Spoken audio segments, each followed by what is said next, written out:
হে everyone, কী অবস্থা সবার? তো আজকে একটি ঈদ ব্লগ নিয়ে আসা পড়ছে। ঈদ ব্লগটা অনেকের কাছে বোরিংও লাগতে পারে, আবার অনেকের কাছে খুব ভালো লাগতে পারে। এটা যেহেতু আমার চ্যানেলের ফার্স্ট ব্লগ, সেহেতু আমার কাছে এই ব্লগটা ঠিকই আছে। তো তোমাদের কাছে কেমন লাগছে কমেন্টে জানাইতে পারো। আমি একটু ইমপ্রুভমেন্ট আনার চেষ্টা করব। আমি অনেকদিন তোমার ভয়েস ওভার করতেছি, তাই একটু নার্ভাস। অ্যান্ড আমি সকাল সকাল রেডি হয়ে ঈদগাহ। আপনার এর কাছে এটা ভালো লাগে। $30, $30, it is how much this? তোমরা তো দেখছো এখানে একটা 7 আপ পড়েছিল। এই 7 আপটা আমি এখন খাবো। আমার রিয়াকশন দেখো কি রকম। অনেক নয়েজ পাইলেও পাইতে পারো। তো এখন একটা রেস্টুরেন্টে আসছি। এই রেস্টুরেন্টের গাছটা আমার কাছে খুব ভালো লাগছে। তোমাদের কাছে কেমন লাগছে কমেন্টে বলতে পারো।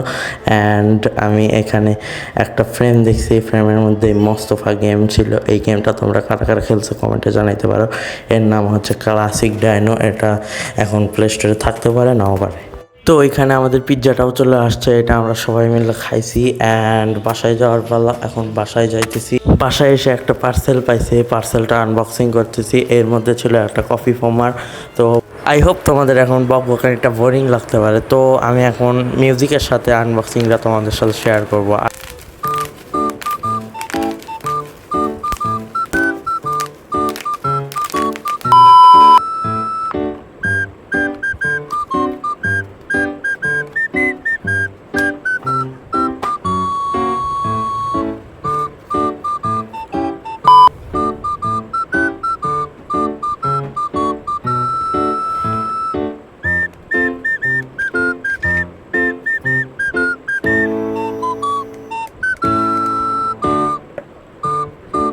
তো এখন আনবক্সিং করবো একটা স্মার্ট ওয়াচ। তো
আজকে এই বোরিং ভ্লগ তোমাদের কাছে কেমন লাগছে কমেন্টে জানাতে পারো।